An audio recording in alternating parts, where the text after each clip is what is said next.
بسم الله الرحمن الرحيم. السلام عليكم ورحمة الله وبركاته. الحمد لله وكفى، وأصلي وأسلم على محمد المصطفى وعلى آله وأصحابه أهل الوفا. أشهد أن لا إله إلا الله وحده لا شريك له، وأشهد أن محمدا عبده ورسوله لا نبي ولا رسول بعده. قال الله تعالى في كتابه العزيز: قل بفضل الله وبرحمته فبذلك فليفرحوا هو خير مما يجمعون. معاشر المسلمين جماعة صلاة maghrib Masjid Ahmad Yani rahimakumullah ta'ala. Alhamdulillah, pada malam hari ini kita dipertemukan oleh Allah Tabaraka wa ta'ala untuk melaksanakan bagian dari keharusan kita, yaitu talabul ilm. Mudah-mudahan Allah Subhanahu wa ta'ala terus meridai kita semua dan memberikan keberkahan untuk hidup kita semua. Salawat dan salam semoga tetap tercurah limpahkan kepada baginda Rasulullah Muhammad sallallahu alaihi wa ala alihi wa sahbihi wasallam, di mana sebab karena perjuangan Nabi kita Muhammad sallallahu alaihi wasallam, kita yang hadir pada malam hari ini kemudian bisa mengenal cahaya Islam. Maka tidak ada balasan lain kecuali kita terus bersalawat dan salam kepada beliau baginda Rasulullah Muhammad sallallahu alaihi wasallam. Kaum muslimin rahimani wa rahimakumullah. Tema kita pada malam hari ini adalah tentang fikih puasa. Kita mengambil ibrah dari firman Allah Tabaraka wa ta'ala: Ya ayyuhalladzina amanu kutiba alaikumus shiyam kama kutiba alal ladzina min qablikum la'allakum tattaqun. Kaum muslimin rahimani wa rahimakumullah, insyaallah tidak lama lagi, kalau Allah izinkan, insyaallah kita akan bertemu dengan bulan suci Ramadan. Mudah-mudahan Allah Tabaraka wa ta'ala mempertemukan kita dengan bulan suci Ramadan dan memberikan kemudahan kita untuk beribadah di bulan suci Ramadan. Dan di antara keharusan kita ketika akan menghadapi bulan suci Ramadan adalah bahagia atau bergembira dengan akan datangnya bulan suci Ramadan. Nah, rasa gembira itu ditunjukkan salah satunya dengan kita menyiapkan ilmu-ilmu yang berkenaan dengan bulan suci Ramadan. Itu diantaranya. Sebab orang-orang yang beribadah kepada Allah Tabaraka wa ta'ala tanpa didasari ilmu, maka kerusakan yang akan diperoleh itu akan lebih besar daripada kebaikan yang dia dapatkan. Oleh karena itu, ketika kita ingin menghadapi atau menjalankan sebuah ibadah, maka kita mesti harus tahu terlebih dahulu ilmunya. Kita mau sholat, berarti kita harus mengerti bagaimana tata cara sholat yang benar. Kemudian berapa rakaat kita harus sholat, kapan waktunya kita harus melaksanakan sholat tersebutnya. Pun demikian ketika kita ingin melaksanakan puasa, karena ibadah utama yang disyariatkan di bulan suci Ramadan itu adalah berpuasa, maka kita mesti harus mengerti tentang ilmu-ilmu dasar yang berkenaan dengan ibadah puasa. Oleh karena itu, pada kesempatan kali ini insyaallah kita akan membahas sedikit tentang fikih puasa tersebut ya.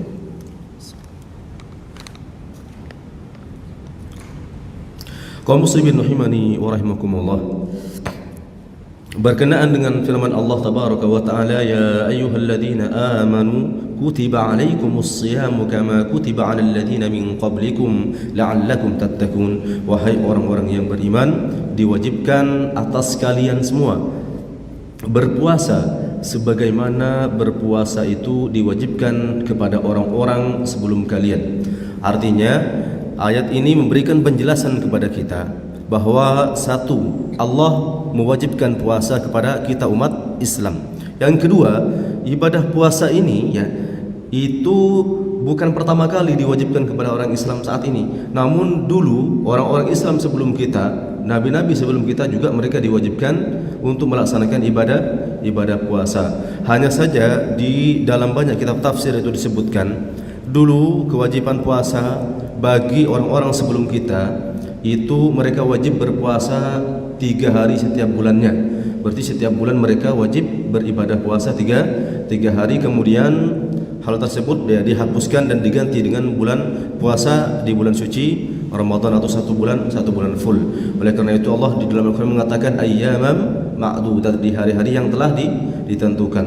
Jadi kalau kita mau mempelajari kitab-kitab tafsir dulu dari sejak zaman Nabi Nuh ya alaihi salam, puasa itu diwajibkan setiap bulan itu 3 hari.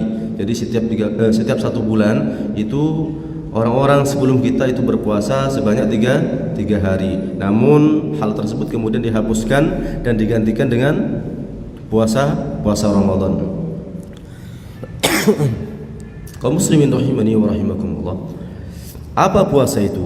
Puasa sudah kita paham ya, bahwa puasa itu dengan bahasa kita mengerti kita menahan diri ya dari tidak makan dan tidak minum, serta menahan diri dari hal-hal yang dapat membatalkan ibadah puasa. Dari sejak kapan coba?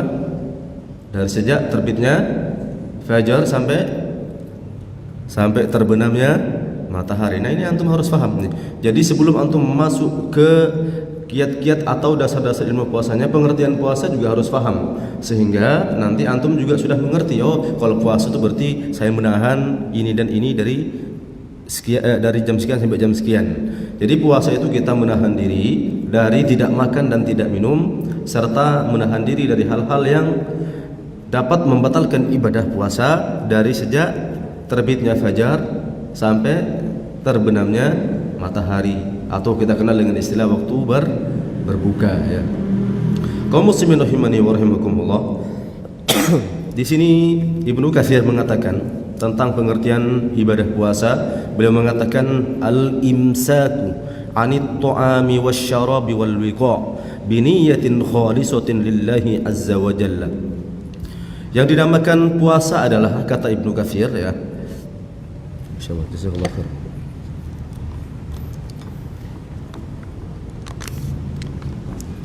Al-imsaku 'anit ta'ami wasyarab, yaitu kita menahan diri dari makanan, kemudian menahan diri dari minuman, kemudian kita menahan diri dari tidak bersetubuh. Jadi kita menahan diri dari berhubungan intim dengan istri ya. Biniyatin khalisatin lillahi azza wa jalla, dengan niat yang tulus karena Allah Subhanahu wa taala. Lima fihi min zakatin nafsi, karena di dalam puasa itu terdapat penyucian atau pembersihan jiwa, wa taharatiha wa tanqiyatiha min al-akhlaqir radiati wal akhlaqir radilati, dan penyucian atau pembersihan dari sifat-sifat buruk serta pembersihan dari akhlak-akhlak yang tercela. Jadi kaum muslimin rahimani wa rahimakumullah, di antara tujuan Allah mensyariatkan ibadah puasa kepada kita, sebagaimana Allah katakan di surat Al-Baqarah tadi ya, la'allakum tattaqun, agar supaya kalian menjadi orang-orang yang bertakwa. Orang yang bertakwa itu bagaimana ya? Nanti akan dijelaskan lebih lebar lagi ya. Intinya di dalam puasa itu juga ada pensucian jiwa. Jadi mensucikan jiwa-jiwa kita. Dari apa? Dari hal-hal yang buruk, dari akhlak-akhlak yang tercela. Jadi tujuan dari ibadah puasa itu adalah agar supaya kita menjadi hamba yang bertakwa kepada Allah Tabaraka wa Ta'ala. Kemudian kaum muslimin rahimani wa rahimakumullah, di sini ya, di dalam tafsir As-Sa'di disebutkan ya, kenapa Allah mengatakan di dalam Al-Quran itu la'allakum tattaqun, agar supaya orang-orang yang berpuasa itu menjadi orang yang bertakwa. Karena di dalam ibadah puasa itu adalah tarbiyah bagi kita atau pendidikan bagi kita untuk melatih jiwa-jiwa kita untuk menjadi jiwa-jiwa yang bertakwa kepada Allah Tabaraka wa Ta'ala. Alasan yang pertama, beliau mengatakan fa innas siyama min akbari asbabit taqwa, karena berpuasa itu termasuk di antara sebab terbesar ketakwaan kepada Allah Tabaraka wa Ta'ala. Lianna fihi imtithalu amrillah wa jitinabu nahyihi, karena di dalam ibadah puasa itu satu, kita berusaha untuk menjalankan perintah-perintah Allah, kemudian kita menjauhi larangannya. Kita yang mengerjakan ibadah puasa, satu, kita taat terhadap perintah Allah, plus sekaligus di dalam kita berpuasa tadi kita sedang menjauhi larangan-larangan Allah. Apa larangan-larangan Allah ya? Ya semua yang dilarang oleh Allah kita berusaha untuk meninggalkan. Agar apa? Agar supaya kita mendapatkan balasan pahala dari Allah. Kemudian yang kedua kata beliau ya, bahwasannya orang yang berpuasa itu meninggalkan hal-hal yang diharamkan ya. Padahal sebelumnya hal tersebut termasuk hal yang dibolehkan kepada dia. Contohnya makan, minum. Itu kan pada awalnya ketika kita tidak melaksanakan ibadah puasa merupakan hal-hal yang diperbolehkan oleh Allah Tabaraka wa Ta'ala kepada kita. Namun di bulan suci Ramadan ketika kita melaksanakan puasa ya, baik di bulan Ramadan ataupun di luar bulan suci Ramadan ya, ketika kita berpuasa maka makan dan minum yang tadinya halal itu kemudian menjadi haram bagi orang-orang yang berpuasa selama mereka melaksanakan ibadah puasa. Kemudian wal jima'i wa nahwiha, kemudian juga berhubungan dengan pasangan-pasangan kita ya, wa nahwiha dan yang semisal dengannya, allati tumilu ilaiha nafsuhu, di mana jiwa kita ini sangat cenderung terhadap hal-hal tersebut, kepada makan, minum, kemudian melakukan hubungan intim dengan pasangan kita. Itu merupakan hal-hal yang menyenangkan jiwa kita. Artinya merupakan hal-hal yang disukai oleh jiwa kita. Namun hal tersebut itu harus ditahan dan ditinggalkan serta dijauhi bagi mereka yang sedang melaksanakan ibadah puasa. Oleh karena itu ya, mereka itu mengatakan melaksanakan hal demikian untuk apa? Mutaqarriban bidzalika ila Allah rajian bitarkiha thawabahu fahada minat taqwa. Nah, mereka meninggalkan itu semua dalam rangka agar supaya dia dekat dengan Allah Subhanahu wa taala. Kemudian dengan dia meninggalkan hal-hal tersebut dia berharap mendapatkan balasan pahala dari Allah Tabaraka wa Ta'ala. Maka meninggalkan sesuatu yang tadinya diperbolehkan karena itu merupakan sesuatu yang dilarang ketika kita berpuasa, itu termasuk bagian cara kita untuk bertakwa kepada Allah Subhanahu wa Ta'ala. Kemudian di antara alasannya kata beliau ya, bahwasanya orang yang sedang berpuasa ya, itu sedang mempersempit jalannya setan ya. Jadi sedang mempersempit jalannya setan. Sebagaimana dikatakan setan itu berjalan melalui aliran-aliran darah kita. Jadi orang-orang yang berpuasa itu sedang mempersempit aliran-aliran setan sehingga setan itu tidak dominan lagi kepada kita. Belum lagi di salah satu hadis Rasulullah pernah mengatakan setan-setan dibelenggu ya. Itu artinya di bulan Ramadan ini khususnya ya, ini puasa di bulan Ramadan yang saya maksud ya. Di bulan Ramadan itu pintu-pintu kebaikan Allah mudahkan. Kenapa? Karena pintu-pintu surga dibuka. Itu artinya pintu-pintu kebaikan oleh Allah Tabaraka wa Ta'ala itu dimudahkan. Orang mengerjakan kebaikan dimudahkan. Salah satu buktinya ketika bulan suci Ramadan, banyak orang yang di luar bulan suci Ramadan susah sekali untuk bersedekah, tapi ketika memasuki bulan suci Ramadan mereka berbondong-bondong dan berlomba-lomba untuk bersedekah, ngasih takjil ke masjid, kemudian masjidnya butuh air minum, dibelikan air minum ya. Dan kebaikan-kebaikan yang lain yang tadinya dia tidak gemar bersedekah, kemudian dia senang ngasih ke orang lain ya, ngasih sarung, kemudian ngasih bingkisan. Yang sering terjadi apalagi di bulan Ramadan biasanya ngasih sembako ya. Nah, itu di antara salah satu buktinya kalau pintu kebaikan ternyata dimudahkan di bulan suci Ramadan ya. Padahal di luar bulan suci Ramadan itu jarang ada orang yang kemudian bisa dengan mudah mengeluarkan sedekah ya. Walaupun pahala sedekah itu ya sebetulnya juga sama-sama agung ya, meskipun di luar bulan suci Ramadan. Tapi tentunya di bulan suci Ramadan tentunya lebih berlipat ganda. Namun karena di bulan suci Ramadan ini pintu kebaikan Allah buka, pintu surga Allah buka, maka orang mudah dan gampang melaksanakan ibadah kebaikan. Kemudian pintu-pintu neraka ditutup kata Rasulullah. Itu menandakan kalau orang yang sedang berpuasa itu kecenderungan untuk melaksanakan kejelekan itu lebih bisa tertahan, artinya lebih bisa mengontrol dirinya. Nah, berbeda kalau di luar bulan suci Ramadan. Biasanya kejahatan-kejahatan itu lebih banyak terjadi di luar bulan suci Ramadan. Jarang ya. Di bulan suci Ramadan itu kemudian ada berita-berita tentang kezaliman misalkan, pembunuhan dan semacamnya. Ya meskipun tetap ada, namun biasanya tidak lebih banyak dari bulan-bulan di luar bulan suci Ramadan. Oleh karena itu di akhir hadis Rasulullah mengatakan faman hurima khairaha faqad hurim, Barang siapa yang dihalangi dari kebaikan Ramadan, maka sungguh dia terhalangi. Artinya, kata para ulama, kalau di bulan Ramadan kita tidak bisa memaksimalkan berbuat amalan kebaikan, maka akan menjadi lebih susah di bulan suci Ramadan kita bisa istiqomah di dalam kebaikan. Kalau kita sudah diberi kesempatan masuk bulan suci Ramadan, kemudian bulan Ramadan itu tidak bisa kita maksimalkan, artinya ya kita tetap saja antara bulan Ramadan sama dengan bukan bulan Ramadan itu sama. Solatnya tidak lebih meningkat, ngajinya juga tidak lebih meningkat, kemudian sedekahnya, amalan-amalan baik lainnya tidak lebih meningkat. Berarti memang orang itu terhalangi dengan kebaikan Ramadan. Padahal seharusnya di bulan suci Ramadan di antara yang harus dia dapatkan adalah ampunan Allah tabaraka wa taala. Kenapa?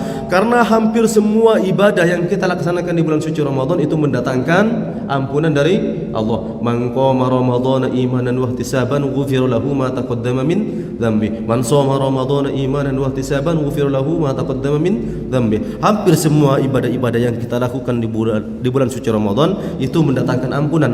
Maka sungguh celaka, kata Rasulullah, orang-orang yang bertemu dengan bulan suci Ramadan fansalakhu, kemudian Ramadan berlalu qabla an yughfarolah, sebelum dosa-dosanya diampuni. Maka Ramadan itu sekaligus menjadi ajang buat kita, menjadi momen buat kita agar kita mendapatkan ampunan dari Allah tabaraka wa taala. Baik, kaum muslimin rahimani wa rahimakumullah. Kita belajar sedikit tentang ilmu-ilmu yang berkenaan dengan bulan suci Ramadan. Dalam hal ini adalah ibadah puasa, sebagaimana Allah firmankan di dalam surah Al-Baqarah tadi, ya ayyuhalladzina amanu kutiba alaikumus shayamu kama kutiba alal ladzina min qablikum la'allakum tattaqun. Kita tahu jemaah sekalian bahwa puasa itu merupakan salah satu rukun dari rukun-rukun Islam. Insyaallah semua dari kita sepakat kalau ibadah puasa ya, yang kita kerjakan di bulan suci Ramadan itu merupakan salah satu rukun dari rukun Islam. Rukun Islam itu ada berapa jemaah? Jemaah, jangan sampai antum nggak ngerti rukun Islam ya.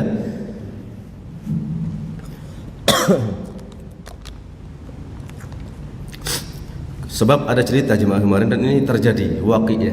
Kebetulan yang nanya waktu itu anak ya. Anak pekan lalu di Sabtu yang lalu ya hari Ahad pagi ya, anak ngisi daurahnya Gu Hijrah ya, relawan Gu Hijrah di Batu. Kemudian setelah kajian itu ada kuis ya. Salah satu kuisnya adalah jadi teman-teman itu berbaris kemudian ditanya, yang tidak bisa jawab minggir. Nah, di antara pertanyaan yang anak sampaikan adalah tentang rukun Islam. Ini ada yang nggak bisa jawab jemaah. Hak ini ada yang nggak bisa jawab. Anak tanya rukun Islam itu ada berapa? Bingung jawabnya. Ada berapa rukun Islam jemaah? Ada 5. 1. Ya. Jangan karena antum sudah Islam dari lahir ya. Ya karena bapak ibu antum orang Islam kemudian antum oh Ustaz gampang gitu Ustaz ya. Ada ternyata yang nggak tahu ya. Ketika anak minta menyebutkan ternyata dia nggak tahu tentang rukun Islam. Masya Allah ini orang Islam tapi nggak tahu rukun Islam. Yang pertama syahadatain.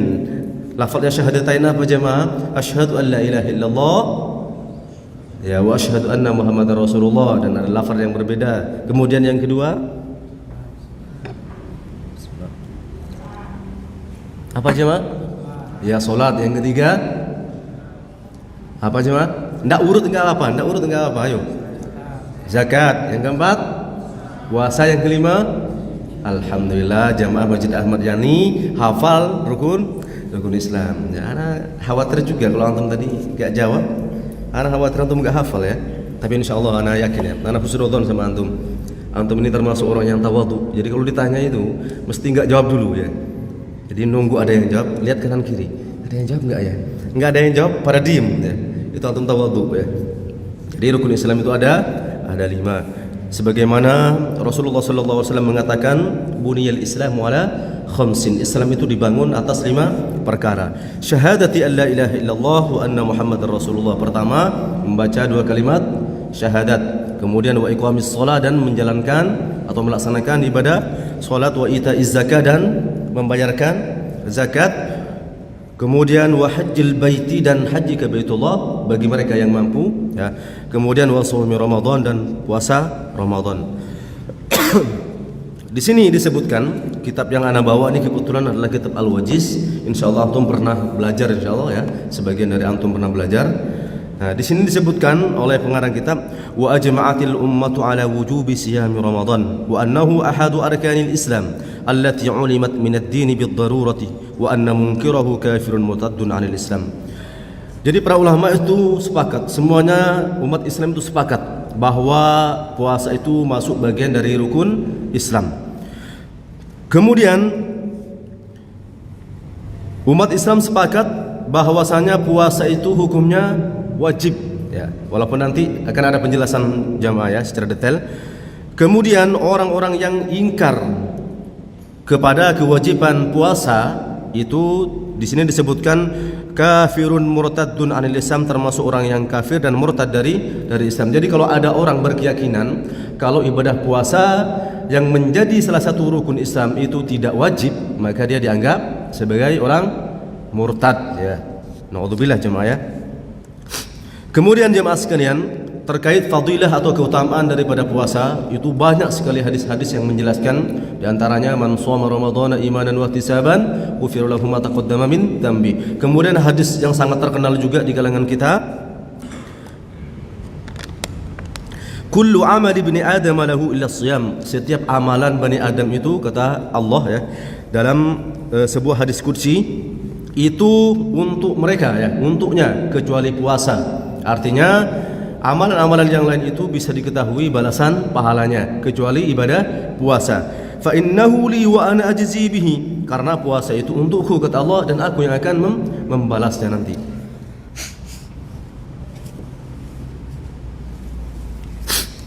Wassiyamu junnatun. Puasa itu adalah perisai ya. Artinya puasa itu adalah sebagai tameng ya buat kita dari perkara-perkara yang jelek, dari akhlak-akhlak yang tercela. Fa idza kana yaumi shaumi ahadikum, apabila antum sedang melaksanakan ibadah puasa, fala yarfuth, maka tidak boleh berkata-kata kotor. Jadi tidak boleh ada kalimat-kalimat yang tidak baik yang kemudian keluar dari lisan-lisan kita. Wala yaskhab, tidak boleh kita berteriak-teriak, artinya kita tidak boleh marah-marah.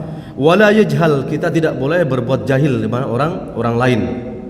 Fa in syatamahu ahadun aw qatalahu, apabila ada orang yang mencela atau mungkin ya garahin kita, ngajak ribut dan semacamnya, falyakul, maka katakan kepada dia inni shaimun marratain, inni shaimun, afwan ana sedang berpuasa, afwan ana sedang berpuasa. Jadi kalau ada orang mau gangguin antum sedangkan antum berpuasa, biar ibadah puasa antum itu utuh pahalanya, maka antum mengatakan kepada dia, jangan respon dia, katakan kepada dia afwan ana sedang berpuasa, katakan sama dia.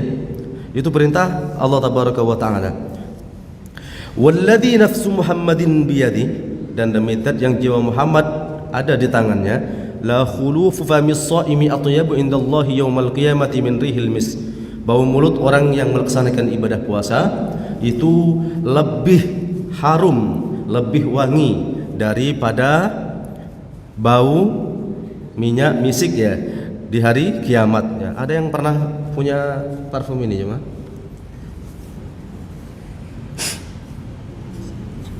Apa? Minyak misik ini apa? Kenapa? Kasturi. Masya Allah ya. Ana juga belum pernah menjumpai sampai sekarang ya. Tapi kalau antum ada bisa ditunjukkan ke ana ya. Tapi intinya rihul misk ini maksudnya adalah wewangian yang paling wangi ya, yang paling wangi tidak ada tandingannya. Nah, nanti ya meskipun di dunia bau mulut orang yang sedang melaksanakan ibadah puasa itu tidak enak ya, antum kalau sedang berpuasa ya jangan dekat-dekat temennya ya, karena biasanya bau mulutnya tidak enak. Tapi bau yang tidak enak itu nanti pada hari kiamat itu lebih harum daripada parfum yang sangat harum. Itu maksudnya. Kemudian walis shaimi farhatani, orang yang berpuasa itu memiliki dua kebahagiaan. Farhatun ya yafrahuhuma, di mana mereka berbahagia di dalam keduanya. Idza aftara fariha bi fitrihi. Pertama, kalau mau buka puasa mereka senang. Antum kalau mau buka puasa sudah mendekati adzan maghrib, senang enggak jemaah? Senang enggak? Orang yang berpuasa dan puasanya beneran artinya dia tidak makan di siang hari di saat orang-orang sedang tidak melihatnya, maka dia akan senang ketika mau mendekati atau mau berbuka. Senang dia, ada kebahagiaan yang muncul. Alhamdulillah sudah mau adzan maghribnya. Jadi dia sudah persiapan ancang-ancang makan kurma sama minum es degan, es teler dan semacamnya ya. Biasanya kan antum kalau Ramadan kan biasa sore hari sudah berburu takjil, betul jemaah? Jadi dari habis asar itu antum sudah ancang-ancang sama istrinya, ayo deh ya kemana? Itu biasanya di sini, di situ loh biasanya banyak ya. Semuanya dibeli sore hari ya, sehingga satu meja full ya. Jadi antum sampai bingung dari mana memulai ya. Sehingga ketika adzan maghrib ya, baru makan kurma 3, kemudian minum air, sudah kenyang. Yang lain ya sudah nggak kemakan akhirnya. Makanya nggak usah berlebihan jemaah ya, karena bisa jadi itu kita nanti membuat makan itu membazir, dan membazir itu berdosa ya. Jadi antum seperlunya saja, jangan semua dibeli ya. Jangan semua dibeli. Jadi antum jangan nurutin kemauannya, semuanya pengen dibeli ya. Jadi sesuaikan dengan kebutuhan. Baik jemaah sekalian, wujubu siyami Ramadan bi ru'yatil hilal. Wajibnya berpuasa Ramadan dengan cara melihat hilal ya. An Abi Hurairah qala qala Rasulullah sallallahu alaihi wasallam sumu li ru'yatihi wa aftiru li ru'yatihi fa in ghummiya 'alaikum asy-syahru fa'uddu 30. Berpuasalah kalian karena melihat hilal, dan berbuka artinya beridul fitri ketika melihat hilal. Ini perintah dari Rasulullah sallallahu alaihi wasallam. Tetapi fa in ghummiya 'alaikum, kalau kemudian hilal itu terhalangi, tidak bisa terlihat karena kondisi cuaca tidak bagus misalkan, fa'uddu 30, maka lengkapilah hitungan bulan Sya'ban 30 hari.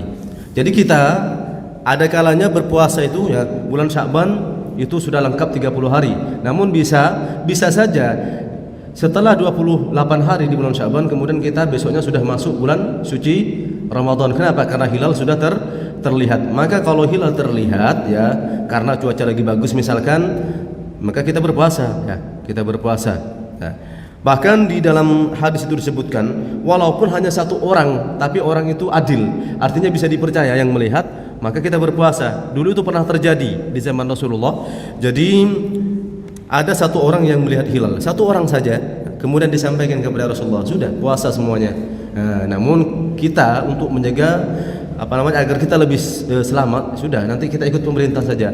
Kalau pemerintah kita menetapkan puasa besok, ya sudah kita besok puasa. Kalau tidak berarti kita sudah nggak usah berpuasa. Itu dalam rangka agar kita lebih selamat. Jadi kita ikut pemerintah saja. Sebetulnya mudah kalau sekarang. Jadi antum tidak perlu melihat hilal sendiri. Pemerintah sudah ada tim khusus untuk melihat hilal biasanya di segala penjuru negeri ya. Di setiap kota itu biasanya ada. Jadi baiknya kalau saran anak sudah kita ikut pemerintah saja ya. Ikut pemerintah saja. Kalau salah ya sudah biar mereka yang nanggung gitu ya. Tapi kalau kita menentukan sendiri, kalau salah siapa yang nanggung? Ya kita. Nah, tapi kalau kita ikut pemerintah ya nanti mereka yang akan menanggung. Kalau mereka benar berarti semuanya benar, tapi kalau mereka salah berarti yang akan menanggung mereka nanti. Jadi baiknya atau agar kita lebih selamat kita ikut pemerintah dalam perihal ibadah atau awal Ramadan ya. Kemudian jemaah sekalian,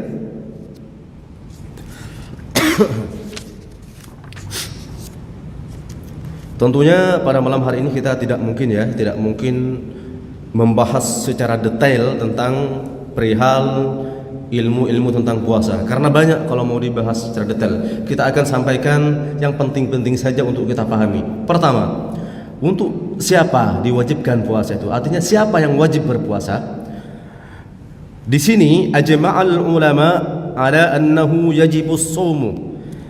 Ulama bersepakat bahwasanya puasa itu diwajibkan, satu, alal muslimi, bagi mereka yang muslim. Artinya syarat utama orang memiliki kewajiban berpuasa itu harus beragama Islam. Berarti kalau agamanya bukan Islam tidak memiliki kewajiban berpuasa.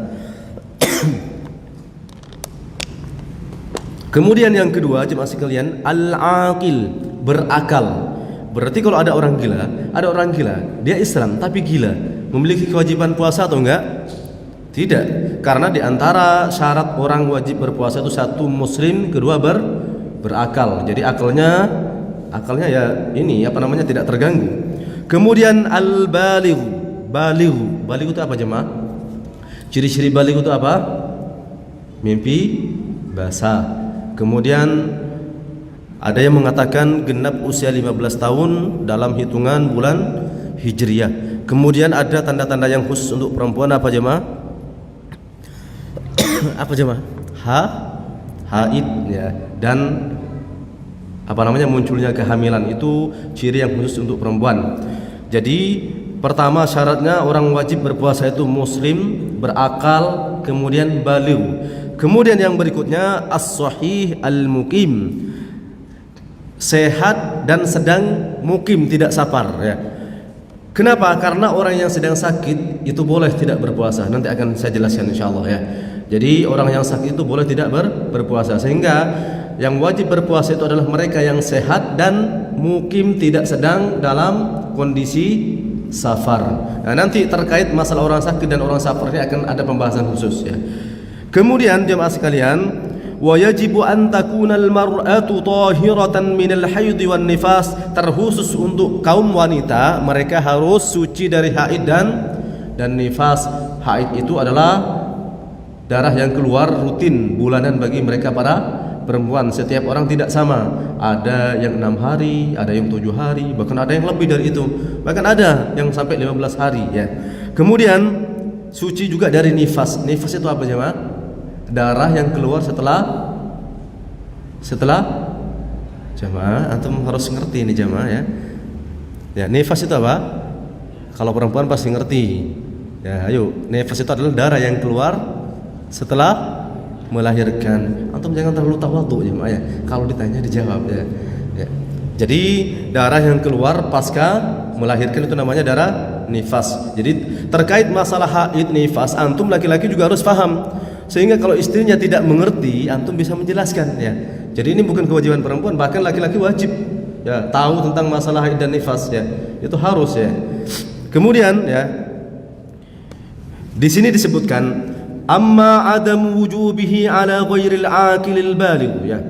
Adapun tidak adanya kewajiban bagi mereka yang tidak berakal, baligh tapi tidak berakal, karena ada sabda Rasulullah sallallahu alaihi wasallam, rufi'al qalamu an thalathatin. Jadi qalam itu diangkat dari 3 orang, anil majnun hatta yafiqah, dari orang yang gila sampai dia waras kembali ya. Kemudian wa anin naimi hatta yastayqidha, orang yang tidur sampai dia bangun tidur. Wa anis sabi hatta yahtalima, dan dari anak kecil sampai dia baligh ya, sampai dia mimpi basah. Jadi catatan amal itu tidak berlaku. Artinya orang terlepas dari catatan amal 3. Pertama orang gila sampai waras. Yang kedua orang tidur sampai bangun. Jadi antum kalau lagi tidur, tapi beneran tidur ini ya, bukan pura-pura tidur, itu antum tidak dianggap ya. Antum mau mengerjakan apa saja, pas lagi tidur sudah itu nggak dianggap, karena antum ada di alam bawah sadar pada saat antum tidur. Kemudian dari anak kecil sampai dia ya baligh maksudnya. Kemudian jamaah sekalian, wa yustahabbu li waliyyi as-sabi an ya'murahu bis-siyami mata ataqahu liyatamarrana alayhi iqtida'an bi fi'li as-sahabati radhiyallahu anhum bi sibyanihim. Anak kecil pada dasarnya, anak kecil yang belum baligh ya, itu tidak memiliki kewajiban untuk berpuasa. Antum punya anak, tapi anak antum belum baligh, itu wajib enggak berpuasa? Tidak. Tapi kita harus melatih mereka untuk ikut berpuasa bersama kita, sebagaimana hal ini dulu dilakukan oleh sahabat Nabi. Jadi mereka ngajak anak-anaknya untuk ikut berpuasa. Sebagai apa? Sebagai bentuk latihan ketika dia nanti sudah baligh. Ya, kalau misalkan dia tidak kuat ya, dia hanya kuat sampai adzan asar ya sudah. Adzan asar dia suruh makan. Besoknya coba lagi ya. Oh ternyata besoknya kuat sampai jam 4. Ya sudah, jam 4 karena dia sudah merengek misalkan nangis minta makan, minta minum, sudah suruh makan. Besoknya latih lagi sampai dia betul-betul kuat bisa puasa seharian dari sejak terbitnya fajar sampai terbenamnya matahari. Jadi putra-putri antum itu harus antum didik ya. Antum biasakan latihan atau berlatih berpuasa meskipun mereka anak-anak kecil yang belum balik itu tidak memiliki kewajiban berpuasa karena ini iktidaan bi fi'lis sahabah. Jadi kita ini meniru perilaku para sahabat. Jadi sahabat dulu anak-anaknya diajak tuh berpuasa, latihan sebagaimana mereka diajak latihan salat. Anak ya yang belum balik itu wajib enggak salat di masjid? Enggak. Tapi kita harus ngajak mereka agar mereka terbiasa. Bisa dipahami jemaah?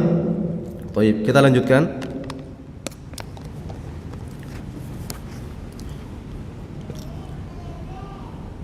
Di sini disebutkan sama beliau ya, wa amma adamu wujubihi ala ghairi sahihil muqim. Adapun adanya ketidakwajiban ya bagi mereka yang tidak sehat dan mukim ya, artinya sakit atau bagi mereka yang sedang kondisi safar ya. Jadi mereka yang sakit sama mereka yang safar kan boleh tidak berpuasa. Tapi ada catatannya. Di sini disebutkan Allah tabaraka wa taala menjelaskan wa man kana maridan aw ala safarin fa iddatun min ayyamin ukhra. Orang yang sedang sakit ataupun mereka yang sedang dalam kondisi safar, maka mereka itu bisa mengganti di hari yang lain. Artinya pada saat dia sakit atau saat dia safar mereka boleh tidak berpuasa, tapi di hari yang berbeda nanti mereka harus ganti puasa. Fa in shamal marid wal musafiru ajza'ahuma.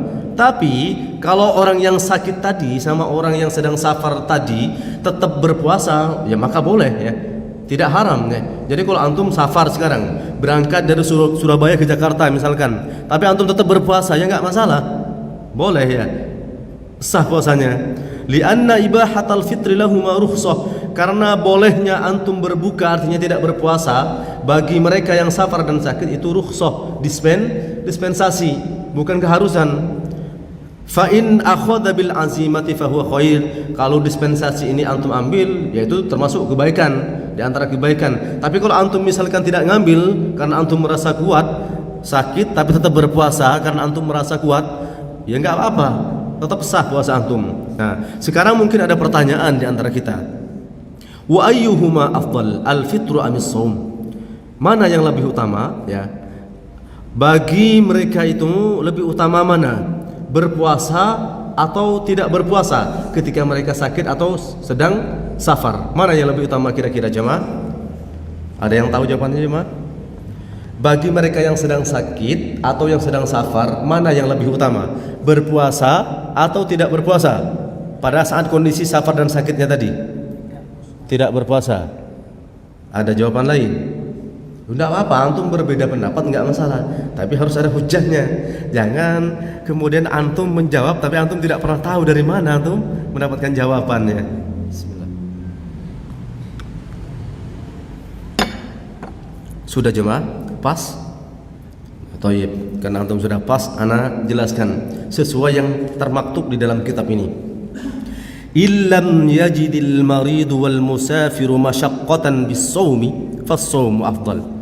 Kalau orang sakit dan orang musafir tadi tidak mendapatkan musyaqqah apa artinya ya? Apa bahasa kita ya? Jadi kalau orang sakit sama orang musafir itu tidak merasa berat ya, ketika dia berpuasa pada saat mereka sakit dan safar, maka berpuasa itu lebih utama. Bisa dipahami jemaah sampai di sini? Saya ulangi lagi. Kalau orang sakit dan orang musafir tadi tidak merasa berat dengan berpuasa, artinya ketika dia melaksanakan puasa, ya enteng aja gitu loh, tidak ada masalah, maka berpuasa dalam kondisi ini lebih utama. Paham jemaah? Kemudian wa in wajada masyaqqatan fal fitru afdal. Tapi kalau merepotkan dia, artinya berat kalau dia harus puasa ketika dia safar atau sakit, maka berbuka atau tidak berpuasa itu lebih utama. Berarti jawabannya jemaah sekalian, keutamaan atau tidak itu tergantung kondisi. Bisa dipahami? Kalau kondisinya oke, fit, kalau puasa itu tidak memberatkan, maka lebih baik berpuasa. Bagi siapa ini? Bagi orang sakit dan musafir. Nah, ini penting antum tahu ya. Barangkali nanti antum ketika Ramadan antum melaksanakan safar ya.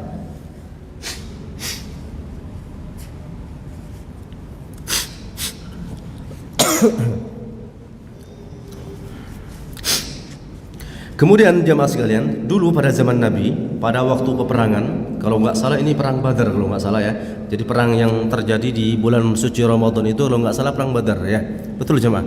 Nah, dulu pas masa peperangan itu kaum muslimin itu kebetulan pas bulan Ramadan. Sebagian ada yang berpuasa, sebagian ada yang tidak berpuasa. Yang berpuasa tidak mencela yang tidak berpuasa, pun demikian sebaliknya. Yang tidak berpuasa juga tidak mencela mereka yang melaksanakan puasa. Kenapa? Yarawna anna man wajada quwwatan fasama fa inna dzalika hasanun. Karena masing-masing dari mereka melihat barang siapa yang merasa mampu berpuasa dan mereka berpuasa itu baik bagi mereka. Wa yarawna anna man wajada dha'fan fa aftara fa inna dzalika hasanun. Dan mereka melihat orang yang melihat kondisi dirinya ternyata akan lemah dan nanti bisa tidak ikut peperangan ketika dia berpuasa, maka berbuka itu lebih baik bagi dirinya. Jadi ini yang hadis yang menunjukkan hujah yang menunjukkan kalau berpuasa atau tidaknya bagi mereka yang sakit ya dan mereka yang safar itu tergantung kondisi masing-masing. Kalau kondisinya dengan berpuasa itu tidak memberatkan, maka berpuasa lebih utama. Tapi kalau dengan berpuasa memberatkan dirinya, maka tidak berpuasa dan mengganti di hari yang lain itu lebih utama. Bisa dipahami sampai sini jemaah? Baik. Adzan dulu jemaah ya. Adzan dulu. Saya lanjutkan sebentar habis ini.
Hayya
Baik, jemaah sekalian, kita lanjutkan sebentar ya.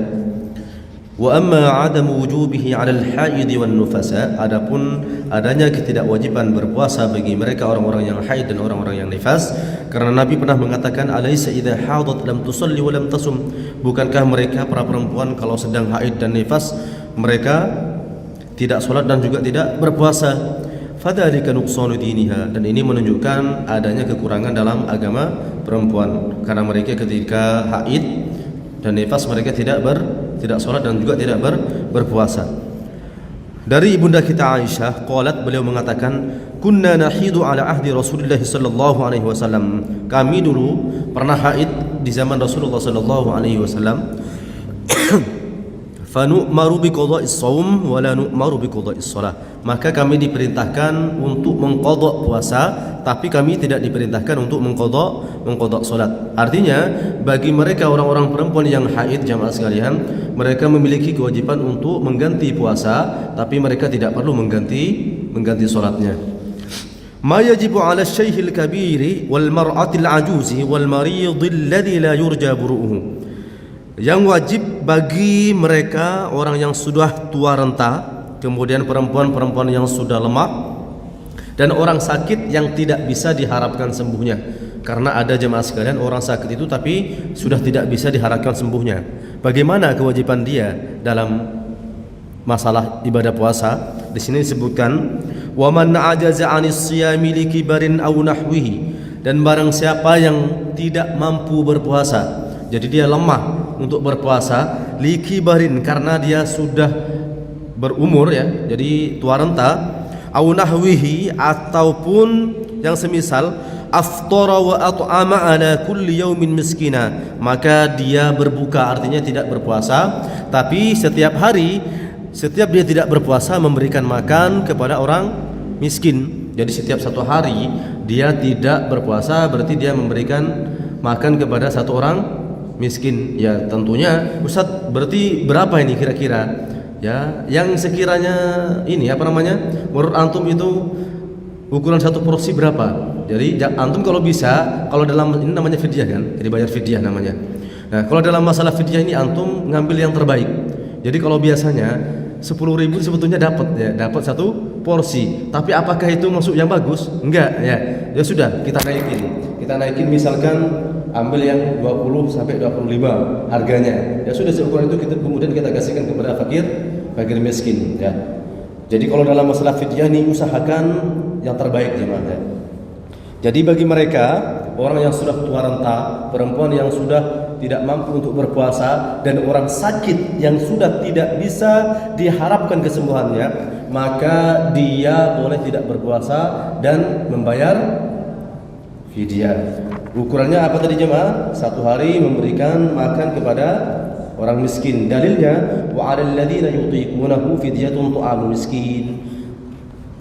Kemudian jemaah sekalian, terkait wanita hamil dan menyusui, ini penting ya. Barangkali nanti kondisi istri antum, saudara antum mungkin ya, ada yang sedang hamil atau ada yang sedang menyusui. Bagaimana seharusnya mereka ketika di bulan suci Ramadan? Wal hubla wal murdi idza lam tutiqu as-shauma aw khafata ala auladihima falahum al-fitr. Orang yang hamil dan orang yang sedang menyusui, kalau mereka tidak mampu berpuasa atau mereka khawatir atas anak-anak mereka, jadi orang yang menyusui khawatir atas anak yang disusui, orang yang hamil khawatir atas anaknya yang ada di dalam kandungan, atau memang tidak mampu dia berpuasa. Kalau berpuasa ternyata dia akan lemah, kemudian akan menyebabkan hal-hal yang tidak baik nanti kepada kandungannya atau kepada anak yang disusui, maka falahum al-fitru, maka bagi keduanya al-fitru, tidak berpuasa. Wa alaihim al-fidyah wa la qada'a alaihima, bagi keduanya itu cukup bayar fidyah dan tidak perlu mengqadha ya. Jadi bagi orang hamil sama orang yang menyusui, yang mereka tidak mampu berpuasa atau mereka khawatir kalau berpuasa terhadap anak-anak mereka, maka mereka boleh tidak berpuasa dan cukup bayar fidyah dan tidak perlu mengganti puasa. Kemudian jemaah sekalian, ya sedikit ya, ini anak sampaikan secara cepat ya. Arkanus shaum, rukun puasa. Puasa itu ya, itu ada dua rukunnya. Pertama niat. Niat itu tempatnya di di hati, maka tidak perlu antum melafalkan niatnya. Kemudian yang kedua, al-imsak 'anil muftirati min turu'il fajr ila ghurubisy syamsi. Antum mencegah dari hal-hal yang dapat membatalkan ibadah puasa dari sejak terbitnya fajar sampai dari sejak terbitnya fajar sampai terbenamnya matahari. Apa saja hal-hal yang membatalkan puasa? Satu, makan dan minum dengan sengaja. Jadi kalau ada orang makan dan minum enggak sengaja, dan ini kadang terjadi di hari pertama berpuasa, karena di luar bulan suci Ramadan dia tidak pernah berpuasa, artinya jarang sekali berpuasa, sehingga pas hari pertama dia masuk dapur lupa kalau sedang berpuasa, qadarullah dia minum, tapi dia beneran lupa. Apakah puasanya batal? Tidak, dia lanjutkan berpuasa. Fa innama at'amahu Allahu wa saqah, karena Allah yang memberi makan dan memberi dia minum. Ya, kalau memang benar-benar lupa. Tapi kalau sengaja makan dan minumnya berarti puasanya otomatis batal. Kemudian yang ketiga, al-qai'u amdan, muntah dengan sengaja. Antum sebetulnya lagi kondisi sehat, bukan sakit, tapi dibuat-buat, misal jari-jari masukkan ke mulutnya sehingga muntah, maka muntahnya ini termasuk muntah yang disengaja. Namun ketika antum sakit, ya, antum kondisi sakit lagi tidak fit, ya, kemudian antum muntah, tapi muntahnya tidak disengaja, tidak ada unsur kesengajaan, muntah dengan sendirinya, berarti puasa antum tetap sah, antum melanjutkan puasanya. Kemudian yang keempat dan yang kelima, haid dan nifas, jelas membatalkan puasa. Kemudian di sini walau fil lahdatil akhirati minan nahar li ijma'il ulama, walaupun sudah di detik-detik terakhir dari siang. Misal ini ada perempuan ini sudah puasa ya, dari terbitnya fajar, kemudian maghrib kurang 5 menit ya, kurang 5 menit adzan maghrib, ternyata dia keluar darah haid. Batal enggak puasanya? Batal. Berarti hari itu dia dianggap tidak mami Ustaz, ya kan memang seperti itu keadaannya. Li ijma'il ulama, ini sudah menjadi kesepakatan para ulama. Misal 1 menit sebelum adzan maghrib dia haid, batal enggak puasanya? Batal. Di sini disebutkan walau fil lahdatil akhirati minan nahar, walaupun sudah berada di detik-detik terakhir dari siang. Ya, kalau dihitung eman ya, karena sudah 1 menit lagi adzan maghrib ya. 1 menit lagi selesai puasanya. Tapi karena sebelum 1 menit itu ternyata dia sudah keluar darah haid, maka batal puasanya hari itu. Hari itu dia berarti dianggap tidak berpuasa, harus mengganti di hari yang lain. Kemudian jemaah sekalian, yang keenam dari rukun puasa adalah al-jima', yaitu bersetubuh dengan istrinya. Wa tajibu bihil kafaratul madhkuratu fil hadits, dan orang yang melaksanakan hubungan badan dengan istrinya di siang hari, ingat ya, ini di siang hari di bulan suci Ramadan. Kalau malam hari tidak ada masalah, antum tafadhol ya. Jadi kalau siang hari ini antum enggak kuat misalkan, terus qadarullah antum sampai terjadi ya hubungan intim itu dengan istrinya, maka antum harus bayar kafarah. Apa kafarahnya? 1 ya, berpuasa 2 bulan berturut-turut. Kemudian kalau pertama itu memerdekakan budak ya. Pertama kafarahnya memerdekakan budak. Kalau tidak menemukan ya, saat sekarang kayaknya sudah tidak ada perbudakan ya. Berarti antum yang kedua, pilihan kedua, opsi kedua adalah berpuasa 2 bulan berturut-turut, tidak boleh ini terjeda. Jadi antum 2 bulan berturut-turut puasa sebagai hukuman.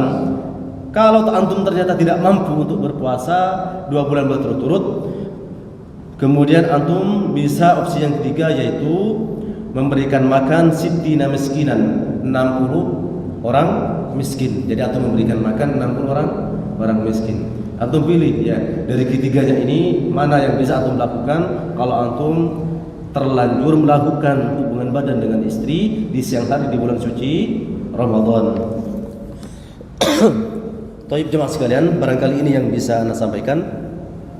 Mudah-mudahan yang sedikit ini bisa menjadi bekal bagi kita semua untuk melaksanakan ibadah puasa yang insyaallah sebentar lagi kita akan mendapati bulan suci Ramadan. Kita berdoa kepada Allah Tabaraka wa Ta'ala agar Allah mempertemukan kita dengan bulan suci Ramadan, dan kita berdoa mudah-mudahan ketika bulan Ramadan telah kita dapatkan, maka kita diberikan kemudahan untuk melaksanakan berbagai macam ibadah di dalamnya. Kita tutup dengan doa kafaratul majlis. Subhanakallahumma wa bihamdika asyhadu an la ilaha illa anta astaghfiruka wa atubu ilaik. Assalamualaikum warahmatullahi wabarakatuh.